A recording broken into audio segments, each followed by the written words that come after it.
Hello बच्चों, let's see this question. Match the elements of the column 1 to elements of column 2. There can be single or multiple matches. Column 1 में basically हमारे पास compounds given है और column 2 में हमारे पास जो उनसे रिलेटेड कुछ रिएक्शंस वो दिए हुए हैं या फिर कोई कैरेक्टरिस्टिक दिया हुआ है और पेयरिंग करके हमारे पास अलग अलग तरह के जितने भी मतलब मैचेस हो सकते हैं वो उनकी पॉसिबिलिटी बना के हमारे पास दी गई है अलग अलग ऑप्शंस. ठीक है. तो हमारे पास जो कंपाउंड्स है वो है D plus glucose, D minus fructose, maltose और सुक्रोज. इनसे रिलेटेड हमें चीजें पता होनी चाहिए इस क्वेश्चन को सॉल्व करने के लिए. तो सबसे पहले तो यही देख लेते हैं कि इस क्वेश्चन को सॉल्व करने के लिए हमारे पास कौन सा की कॉन्सेप्ट होना चाहिए. देखिए, की कॉन्सेप्ट की अगर हम बात करें तो बेसिकली यहाँ पर जो है रिएक्शंस की बात हो रही है. ठीक है, रिएक्शंस ऑफ कार्बोहाइड्रेट्स. और आपके पास यहाँ पे 4 कार्बोहाइड्रेट्स गिवन है, इनके बारे में हमें एक एक करके डिस्कस करना है.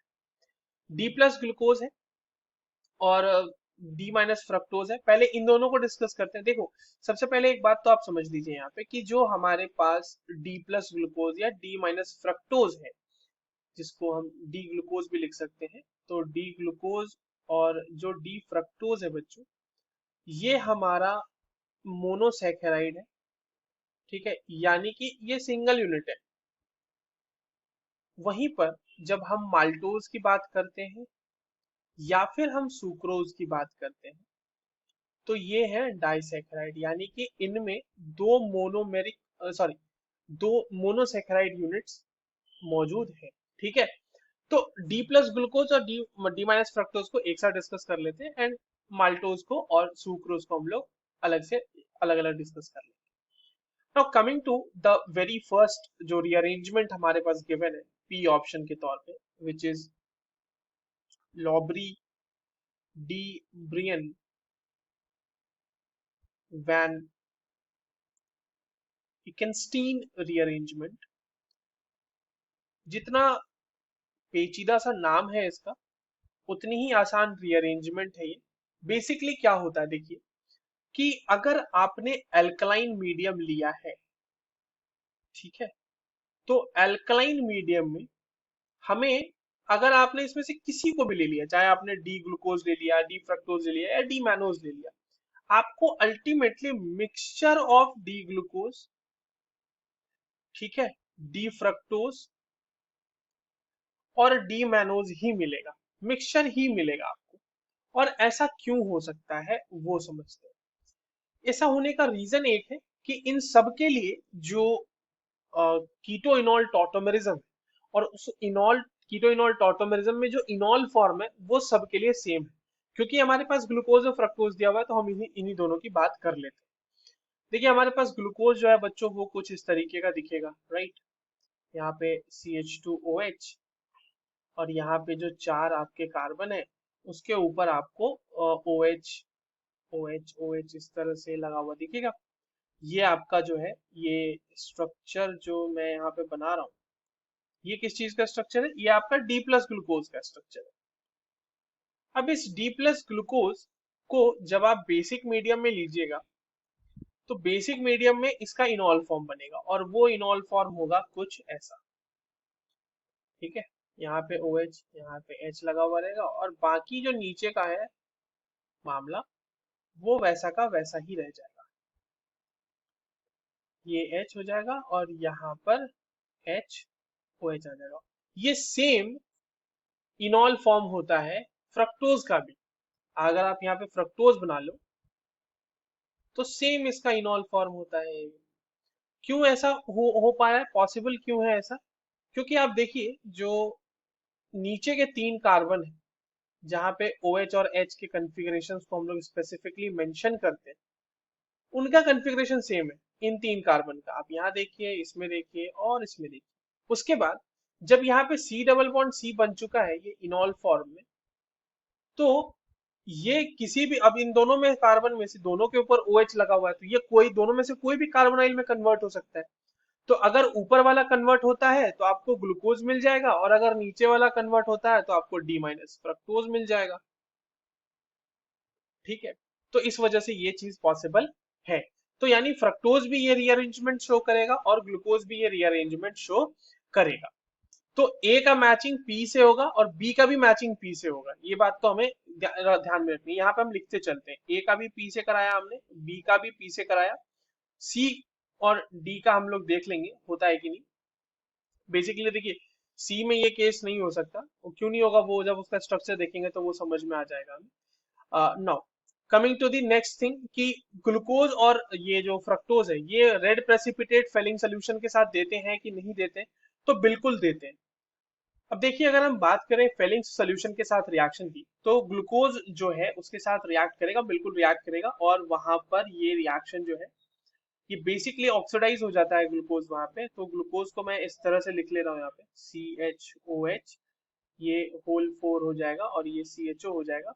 और जब हम इसका रिएक्शन कराएंगे 2CO2 प्लस, ठीक है, और इसके साथ हम देंगे OH minus, basically O4OH minus, तो यहाँ पर से हमारा क्या बन जाएगा बच्चों, ये ऑक्सीडाइज हो जाएगा और ये इस तरह से आपका कंपाउंड जो है CHOH, C double bond OH plus CU2O plus साथ में आपके वाटर तो बनेगा ही बनेगा। तो सॉरी, यहाँ पे 2H, ये CU2O होगा प्लस 2H2O होगा। ठीक है, तो ये हमारी रिएक्शन है, और जो रेड प्रेसिपिटेट की बात की जा रही है वो इसी का रेड प्रेसिपिटेट मिल रहा है। तो फेलिंग सोल्यूशन के साथ तो ग्लूकोज तो रिएक्ट करता है, ठीक है, क्योंकि ये रिड्यूसिंग शुगर है। अगर हम बात करें फ्रक्टोज की, तो फ्रक्टोज कैसा होगा बच्चों? और फ्रक्टोज आपका कुछ इस तरीके का लगेगा, CH2, ये CHOH, ये ऐसे तीन हो जाएंगे और यहाँ पे कार्बोनाइल ग्रुप होगा और यहाँ पे CH2OH होगा। तो कुल मिला के इसमें भी 6 कार्बन हो गए। अब इसका भी अगेन जब हम रिएक्शन कराएंगे फेलिंग सोल्यूशन के साथ, तो ये आपका हो जाएगा 4OH माइनस, यहाँ से ये भी, क्योंकि ये अल्फा हाइड्रोक्सी कीटोन है, देखिए ये अल्फा हाइड्रोक्सी कीटोन है, तो ये भी ऑक्सीडाइज हो जाता है कार्बोक्सिलिक एसिड में, और आपके पास जो कंपाउंड बनेगा वो बनेगा कुछ ऐसा, CH, ये हो जाएंगे अब एक्चुअली में 4, और ये लास्ट वाला कन्वर्ट हो जाएगा COOH में। साथ ही आपको कॉपर ऑक्साइड का जो है वो प्रेसिपिटेट मिल जाएगा, रेड प्रेसिपिटेट, राइट, और साथ ही मिल जाएगा हमें 2H2। तो ये रिएक्शन है, अगेन फ्रक्टोज भी उसके साथ रिएक्ट करता है। अब देखिए, डी ग्लूकोज रेड प्रेसिपिटेट देता है दोनों के साथ, तो ये Q इसमें भी मैच कर जाएगा, Q इसमें भी मैच कर जाएगा। डी प्लस ग्लूकोज जो है, और या फिर डी माइनस फ्रक्टोज की अगर हम बात करें, तो ये दोनों के दोनों म्यूटा रोटेशन शो करते हैं। म्यूटा रोटेशन क्या होता है बच्चों, फटाफट समझते हैं। देखिए, म्यूटा रोटेशन की अगर हम बात करें, तो बेसिकली क्या है कि अल्फा डी ग्लूकोज का अगर आपने सोल्यूशन बनाया, ठीक है, म्यूटा रोटेशन मतलब स्पेसिफिक रोटेशन की वैल्यू में चेंज। तो अगर हमने मान लो अल्फा डी ग्लूकोज का एक्वा सोल्यूशन बनाया, तो अल्फा डी ग्लूकोज का जो स्पेसिफिक रोटेशन का वैल्यू है वो है +111, यानी 111।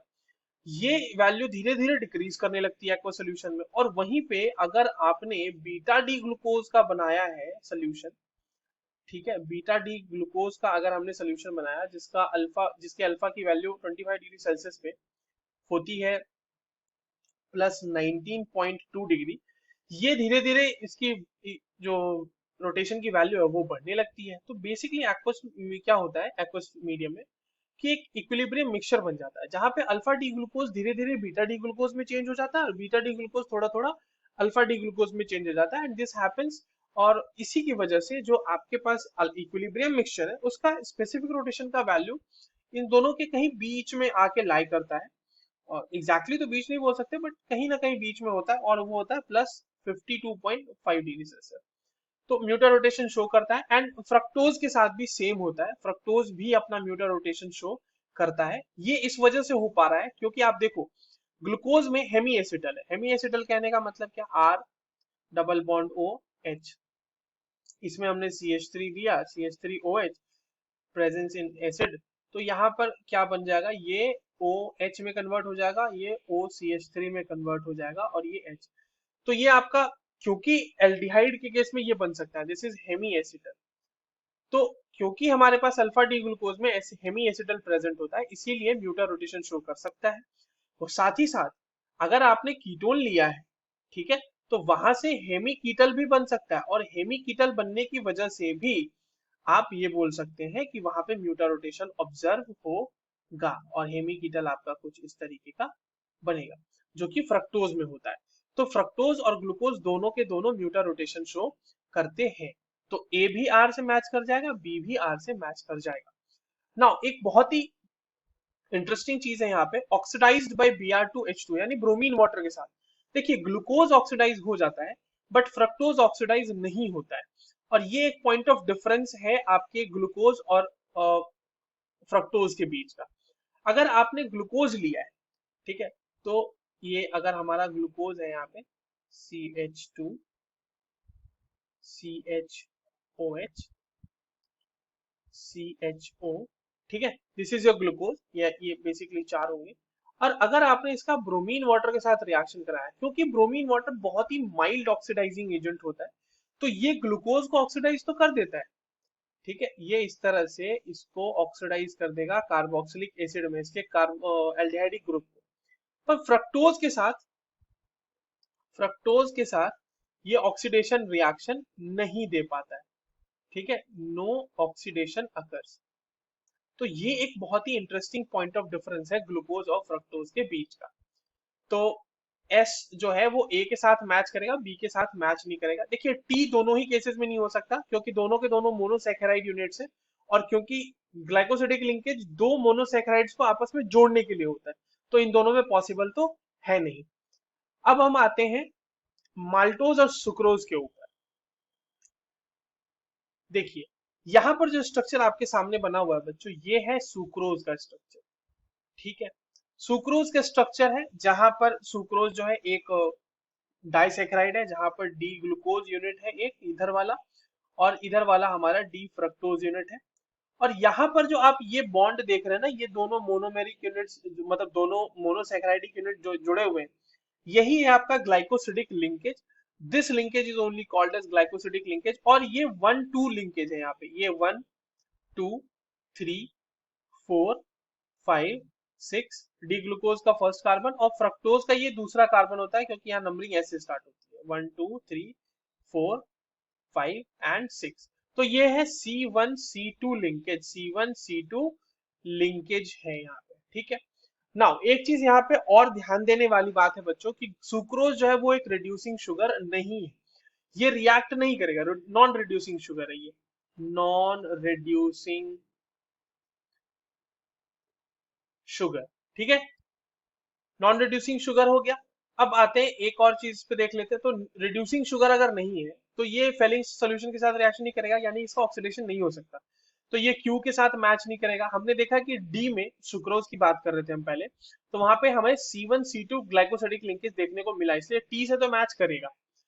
सुक्रोज जो है ऑक्सीडाइज हो ही नहीं सकता, अभी हमने देखा ना, फेलिंग्स के साथ भी रिएक्शन नहीं कर पाता वो।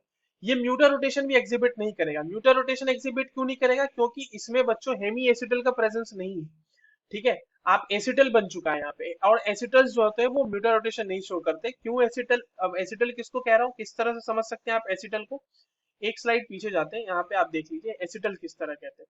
जैसे मान लीजिए कि हमने ये एल्डिहाइड था, है ना, यहाँ पर अगर आप इसको CH3OH के साथ ट्रीट कराते हो इन प्रेजेंस ऑफ H+, तो ये तो पहले बनाता है हेमी एसिटल, ये OCH3 यहाँ पे H, ठीक है। फिर से अगर आप इसको ट्रीट करा देते हो तो यहाँ पर H+ के प्रेजेंस में, तो ये कन्वर्ट हो जाता है एसिटल में, यानी इसके पास दोनों O के साथ जो है कोई ना कोई कार्बन एटम ही लगा हुआ है।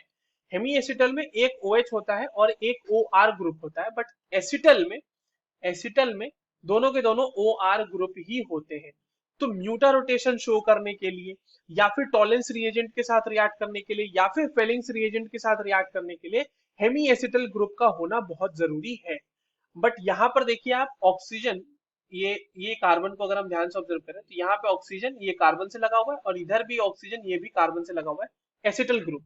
सिमिलरली यहाँ पे भी ये देख लीजिए आप, सॉरी ये वाला नहीं, ये वाला कार्बन, यहाँ पे ऑक्सीजन कार्बन से लगा हुआ है, और ये वाला जो ऑक्सीजन है ये भी कार्बन से, अगले कार्बन से जुड़ा हुआ है, तो इसमें एसिटल ग्रुप है, इसीलिए ये रिएक्ट नहीं कर सकता। और इंटर कन्वर्जन नहीं होता इनका, जो हमने रीअरेंजमेंट की बात की थी, लॉबरी रीअरेंजमेंट की सबसे पहले, तो पी से भी मैच नहीं हो सकता, म्यूटर रोटेशन भी नहीं शो कर सकता, ऑक्सीडेशन नहीं हो सकता, तो क्यू और एस के साथ भी इसका रिएक्शन मतलब मैच तो नहीं हो सकता। तो डी का सिर्फ और सिर्फ एक मैच मिल रहा है हमें, T. Now coming to the last compound which is given there, that is maltose. ठीक है, ये हमारे पास बना हुआ है बच्चों माल्टोज। माल्टोज जो है बेसिकली दो डी ग्लूकोज यूनिट से मिलकर बना होता है। यहाँ पे दोनों के दोनों ग्लूकोज यूनिट्स ही हैं, दोनों डी ग्लूकोज यूनिट्स। और यहाँ पे आप देखिए जो लिंकेज है वो कौन सी है, 1 2 3 4 5 6, ये फर्स्ट C1। और यहाँ पर क्या हो जाएगा बच्चों, ये 1 2 3 4 5 एंड 6, ये है C1 C4 लिंकेज। यहाँ पे क्या हो जाता है, आपको ग्लाइकोसिडिक लिंकेज कौन सी देखने को मिल रही है, C1 C4 लिंकेज देखने को मिल रही है। कैसे, नंबरिंग करके मैंने आपको बता दिया। आप देखो इसमें ये एक रिड्यूसिंग शुगर है, ये एक रिड्यूसिंग शुगर है, क्यों, क्योंकि इसमें हेमी एसिटल ग्रुप का प्रेजेंस है। वो हेमी एसिटल ग्रुप कहाँ है बच्चों, ये रहा। देखिए आप इस कार्बन को ऑब्जर्व करें, यहाँ पर एक OH ग्रुप है और यहाँ पे दूसरा जो ऑक्सीजन, ये ऑक्सीजन, इसके साथ एक कार्बन लगा हुआ है, हेमी एसिटल ग्रुप यहाँ पे मिल गया, इसीलिए ये एक रिड्यूसिंग शुगर होगा। तो अगर रिड्यूसिंग शुगर होगा तो ये हमारा म्यूटा रोटेशन भी एग्जिबिट कर सकता है। मैंने आपको बताया था अभी, हेमी एसिटल होने की वजह से म्यूटा रोटेशन एग्जिबिट कर सकते हैं। एंड इसी की वजह से ये red precipitate with Fehling's solution भी दे सकता है। But bromine water can not, if we talk about the bromine water, अच्छा सॉरी, C1 C2 लिंकेज तो इसमें नहीं है ना, सी में नहीं है हमारा, तो टी के साथ मैच नहीं कर रहा। रीअरेंजमेंट नहीं हो सकता बच्चों, क्योंकि वो सिर्फ मोनोसेक्राइड्स के लिए था, वो कीटोइनॉल टॉटोमेरिज्म वाला सीन था उनके साथ। क्योंकि आपके पास यहाँ पे देखने को मिला कि ये हेमी एसिटल ग्रुप है, तो वो फ्री कार्बोनिल ग्रुप में कन्वर्ट हो सकता है, तो ये ब्रोमीन वाटर के साथ भी ऑक्सीडाइज हो सकता है, वो उस एल्डिहाइड ग्रुप को ऑक्सीडाइज कर सकता है कार्बोक्सिलिक एसिड में। तो सी जो है वो मैच करेगा क्यू, आर और एस से। अब ये रहा हमारा पूरा का पूरा मैच, इसको देख लेते हैं किस ऑप्शन में दिया हुआ है। तो I think this is given in the very first option, option A में ही दिया हुआ है ये। ठीक है, that is the correct answer. I hope you understood this well, all the very best.